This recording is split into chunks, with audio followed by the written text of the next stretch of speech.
네, 다양한 우리 사회 이슈, 정치 이슈, 경제 이슈를 초선 의원들의 열정적인 시각으로 살펴보는 초선 열전 시간입니다. 자, 먼저 허은하 국민의힘 위원 전화로 연결돼 있습니다. 안녕하십니까?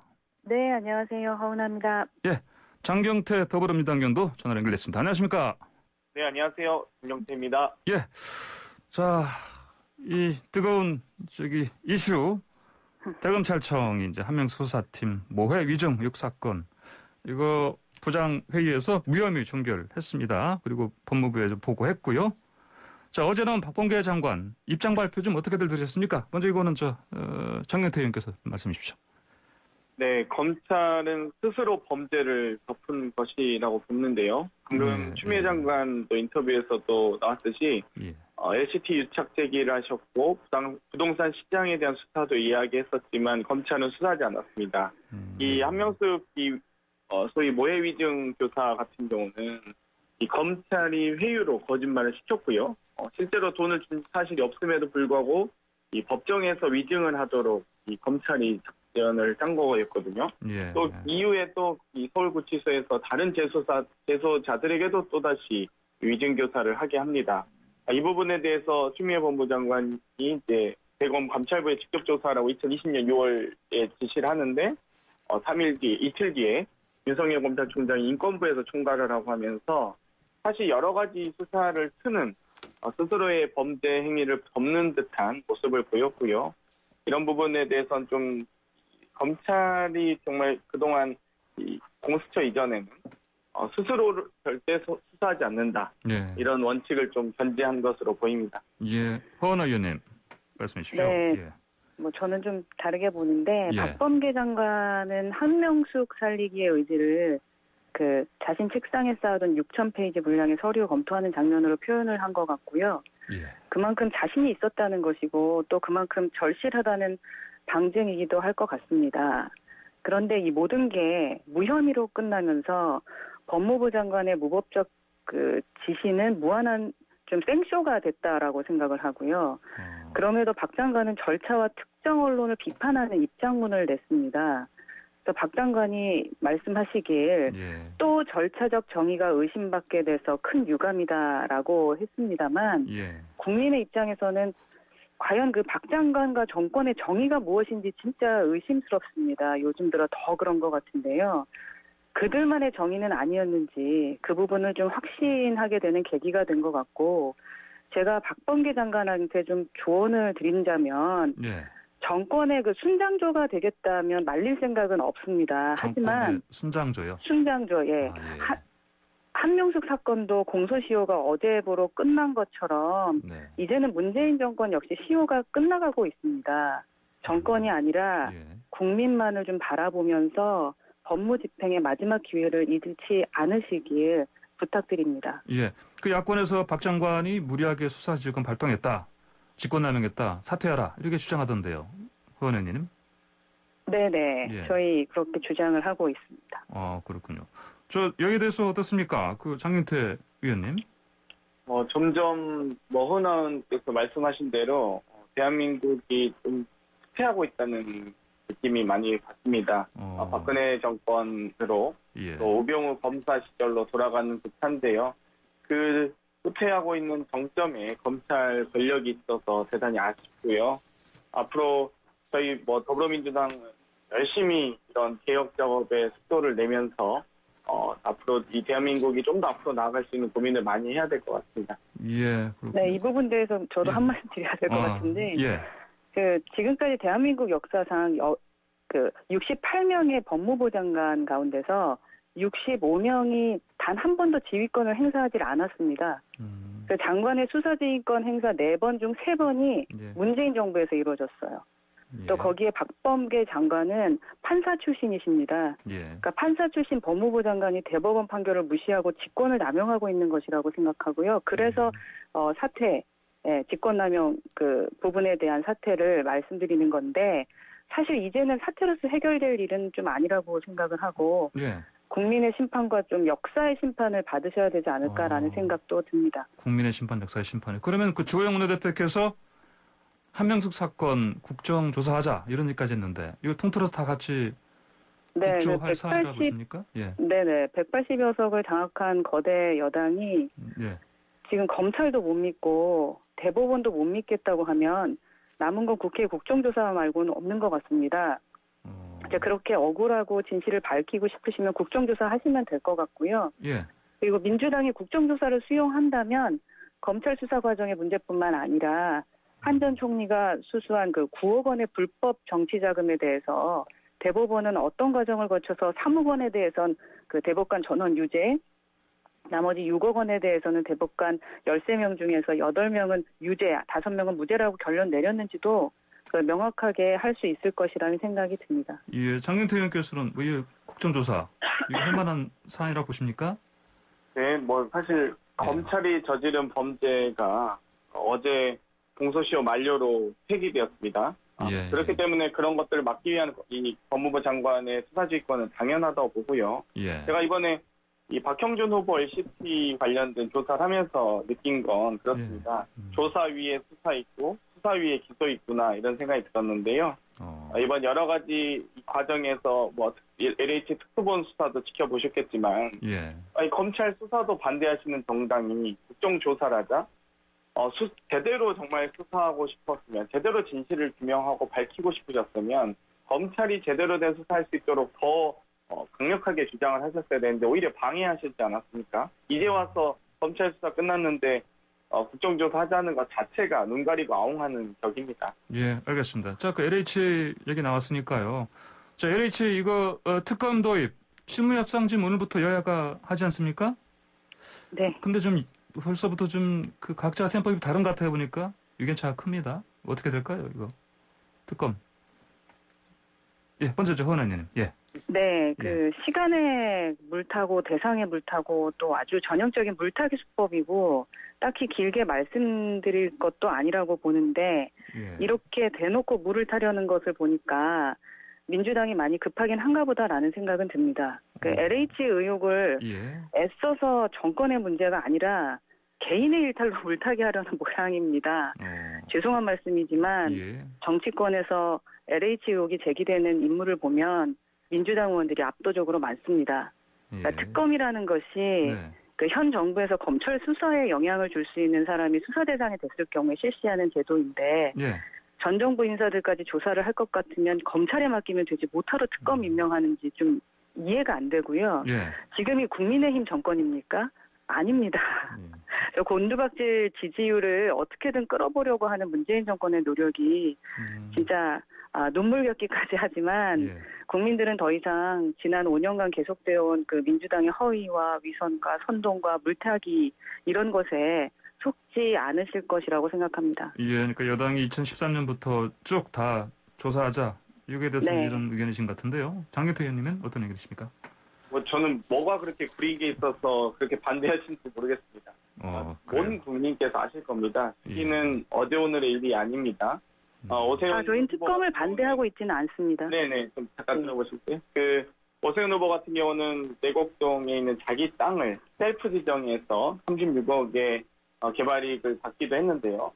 어찌되었건 저희 LH 같은 경우는 경영 효율화를 이유로 2009년에 이명박 정부 당시에 통합을 한 겁니다.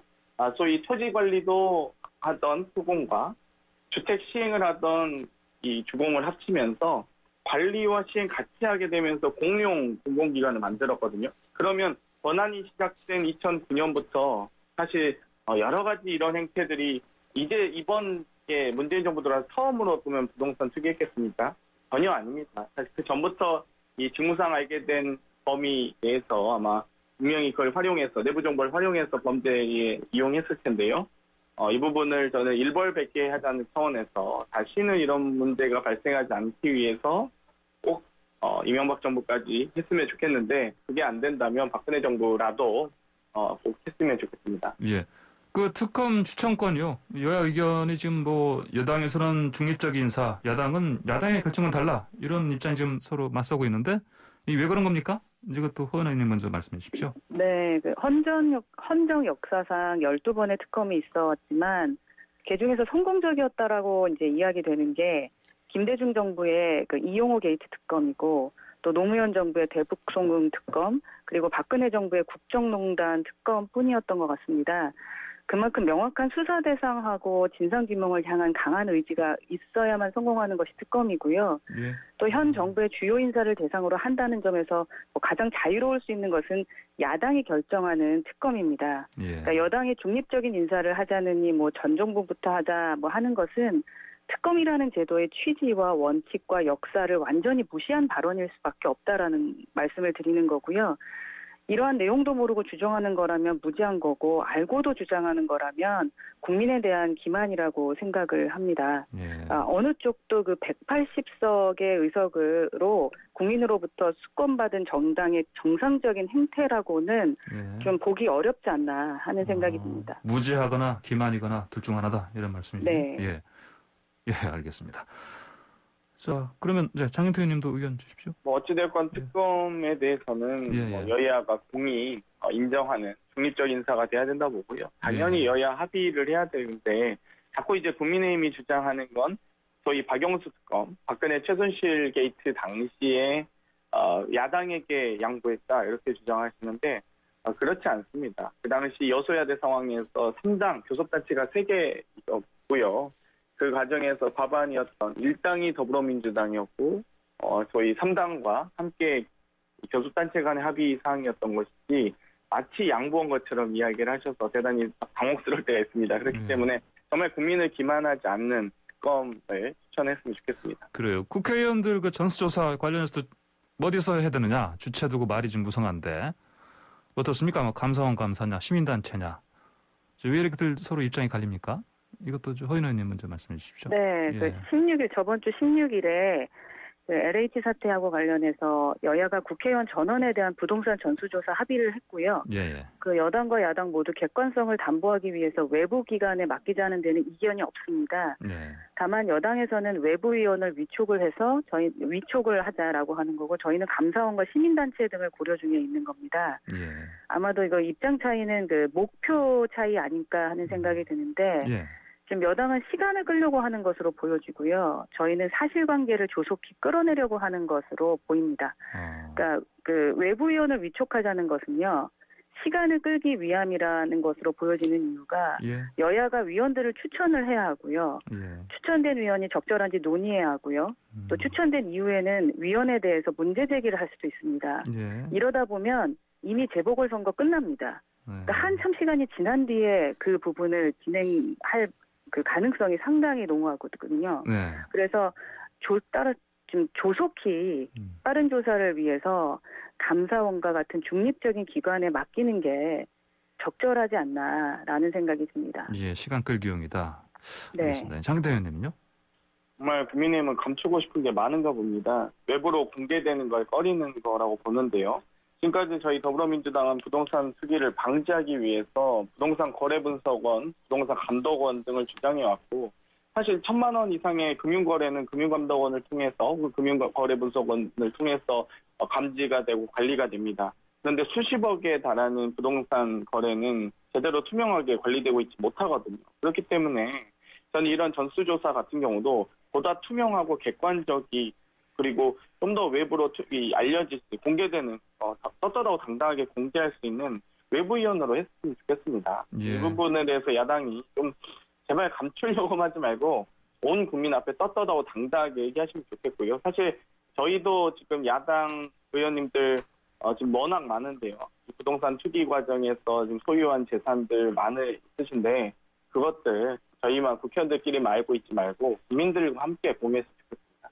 예, 자 서울시장 보궐선거 쪽 좀 가보겠습니다. 자 국민의힘 쪽에서는 민주당 박영선 후보의 도쿄 아파트, 민주당에서는 오세훈 후보, 아까 이제 장윤 의원님 말씀하셨습니다만 그 셀프 보상 이거 지금 가지고 지금 서로 이제 공격을 하고 있습니다. 이렇게 지금 어떻게 보면 이제 이른바 그 네거티브 어떤 뭐 선거 전략 이걸로 좀 봐야 되지 않겠습니까? 그렇죠? 네거티브보다는 사실을 있는 그대로 저희는 이야기하고 있다는 생각이 드는데 박영선 후보 같은 경우는 서울시장 후보의 자격으로 코로나 주사기를 일본에 수출할지 말지를 고민한다고 했거든요. 아, 예. 그러니까 인도적 문제이자 코로나 종교를 위한 그 국제 공조의 문제까지도 친일 프레임을 씌우려고 했었습니다. 그런데 뚜껑을 열어보니까 예. 박 후보는 도쿄의 아파트를 보유한 인물이었어요. 그리고 또 남편 역시 한일 관계가 악화로 일 때 일본의 기업에 그 주식 사서 보유하고 있었던 거 다들 아실 겁니다. 그러니까 입으로는 반일을 외치면서 일본에서 재산을 증식한다는 것은 그 친일파도 생각하지 못하는 그 모렴치의 극치라고 생각을 하거든요. 또한 이건 사실이지 네거티브가 아닙니다. 아, 사실이지 네거티브가 아니다. 예. 장 의원님. 여러 언론에서 혹은 일각의 주장은 오세훈을 민주당이 때리는 게 안철수 후보가 되는 게 유리해서다라는 분들도 예. 계십니다. 근데 예. 사실 오세훈 후보 같은 경우는 10년 전에 시장을 해서 깔 게 많고요. 안철수 후보는 10년간 한 게 없어서 깔 게 없는 겁니다. 그렇기 때문에 그건 너무 일각의 주장이다라고 말씀드리고 싶고요. 예. 한편으로는 사실 오세훈 후보 같은 경우는 그동안 다른 투기를 셀프 보상까지 갈 필요도 없이 용산 참사, 물대포, 무상급식 반대 이 세 가지 반성부터 좀 하셨으면 좋겠습니다. 아무런 반성 없이 시장 후보로 출마하셔서 대단히 안타까운데요. 예. 이 셀프 보상 과정도 내곡동에 있던 자기 땅에 대해서 36억이나 되는 개발 이익을 받았는데 그것도 본인이 분명히 보상도 지구단위 계획은 서울시가 신청해서 국토부가 승인하게 되어 있습니다. 오세훈 시장의 신청과 이명박 정부의 승인으로 이루어지게 됐고요. 다른 곳은 다 100만 원의 보상이 이루어졌는데 꼭 자기 땅만 270만 원의 보상이 이루어졌다든지 혹은 이번에 본인은 보고받은 바 없다라고 했지만 그 전결이라고 주장했던 주택국장이 서울시의회 속기록에 분명하게 나와 있습니다. 오세훈 시장에게 보고를 했고 그 과정이 충분히 상의 드리고 있다라고 한다면 이 공개된 자료를 가지고 계속 이렇게 거짓말 반복하고 감추려고 하고 왜 이렇게 감추는 게 많습니까? 떳떳하고 당당하게 공개하시면 좋을 것 같습니다. 아니, 떳떳하고 당당하게 서류를 밝혔습니다. 어제 오세훈 후보의 내곡동 땅 문제는요. 그 서류가 있다라는 것을 밝혔고요. 셀프 보상이 아니라 노무현 정부 때 셀프 지시였습니다. 자, 그게 팩트입니다. 그거는 조건부 승인서고요. 최종 승인서가 아닙니다. 그 정도 서류는 보실 수 다 하실 겁니다. 아마. 예, 알겠습니다. 제가 국토위라서 너무 잘 알고 있습니다. 그래서 이 조건부 승인은 최종 승인이 아닙니다. 자, 도쿄 아파트 얘기 나오니까 좀 드릴 말씀인데 안철수 후보가 그 박영선 후보를 상대로 이게 좀 논란이 되고 있는데요. 도쿄 아줌마라고 했습니다. 예, 이 기사를 보셨죠? 네, 도쿄 아줌마라 했더니 이제 이 발언 논란 어떻게 보십니까? 네. 그 발언에 대해서는 제가 언급할 바는 아닌 듯한데 우선은 그 박영선 후보에 대해서 도쿄 아줌마라고 했었던 이유는 조금 전에 말씀드렸던 부분도 있고 또 아직도 아파트 안 팔고 계시잖아요. 그 부분에 대한 아직 안 것들을 알고 팔렸다. 이게 정확한 안 표현이죠. 팔렸다. 라는 거. 그러니까 선거 2달 남기고 2월에 팔았다고 했는데 지금 언론 보도에 의하면 아직 팔지 않았죠. 그래서 23일에 보면 그러니까 어제 현재라고 해야 되는 게 더 맞을 것 같은데 일본 등기부등본상에 해당 아파트 소유자 여전히 남편 이름으로 되어 있습니다. 그래서 박 후보 측은 아직 잔금을 치르지 않았기 때문이라고 하지만 그렇다면 계약서 공개하면 될 일이고요. 그리고 참 이상하다. 요즘에 좀 문제가 좀 되는 부분도 그 한자로 그 남편분의 성함을 쓰면 될 텐데 그 이원조 변호사시죠. 근데 일본명 그러니까 다니에루 원조리라고 되어 있는 것도 조금 이상하다라는 생각이 들고 1월 26일에 출마 선언을 한 그 박영선 후보가 2월 돼서 그 일본 아파트 매매했다고 한 것도 어이가 없고 알고 보니까 그 아파트조차도 아직 자기 명의로 가지고 있다는 것은 그건 정말 팔려고 하는 것이냐 팔지 않으려고 하는 것이냐 납득할 수가 없는 부분이고요. 또 어차피 선거 끝나면 떨어져서 오실 거고요. 도쿄 아파트 팔아서 오실 텐데 욕 좀 먹더라도 그냥 가지고 계시는 게 정신건강에는 좋을 것 같다라는 말씀을 드릴 정도인데 저희가 이렇게까지 말씀을 드리는 것 때문에 아마도 안철수 후보도 그러한 그 아줌마라는 용어를 쓰신 것 같은데요. 아줌마라는 그 용어가 중요한 것이 아니라 박영선 후보가 지금 도쿄 아파트에 대한 그 의심스러운 부분이 너무 많은 것들이 더 문제이지 않을까 하는 생각이 듭니다. 알겠습니다. 장경태 의원님 저 의견 듣고 좀 오늘 네. 토론 마쳐야 할 것 같습니다. 예. 정말 저는 아줌마로 여러 가지 검색만 해보셔도 국어사전만 찾아보셔도 아실 것 같은데요. 아주머니가 본래 어휘입니다. 예. 아줌마는 낮춰서 부른 말이고요. 예. 일반 이 아줌마는 어떤 부르거나 지시하는 데 쓰이는 말입니다. 피칭이고요. 그렇기 때문에 사실상 이 여성으로서의 어떤 전문성이 있거나 지위와 역할을 대단히 한정하거나 격하하는, 폄하하는 의미로도 많이 쓰입니다. 그렇기 때문에 이 부분에 대해서 최소한 이 공당의 시장 후보라고 한다면 이런 표현에 대해서 좀 더 구분하시고 좀 정확하게 파악을 하시면 좋을 것 같고요. 이번에 이 도쿄 같은 경우도 이명박 정부 당시 여러 가지 사찰이 행해진 것으로 보입니다. 그 과정에서 저희 남편의 직장까지 저희 밥줄을 끊었다는 건 아니겠습니까? 그런 일들이 박근혜 정부까지 이어져서 블랙리스트로까지 발전을 하게 되고요.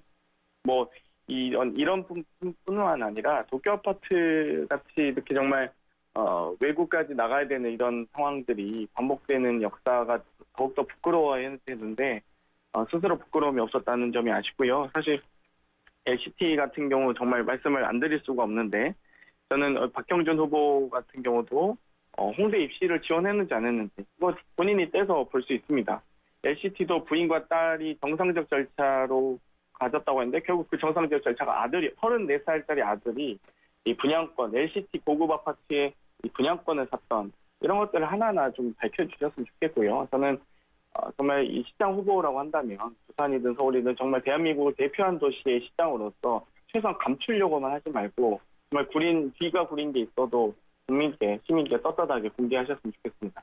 장경태 씨 이제 LCT 언급하셔서 허 의원님도 좀 이거 의견을 좀 주시고 마무리할 것 같습니다. 예.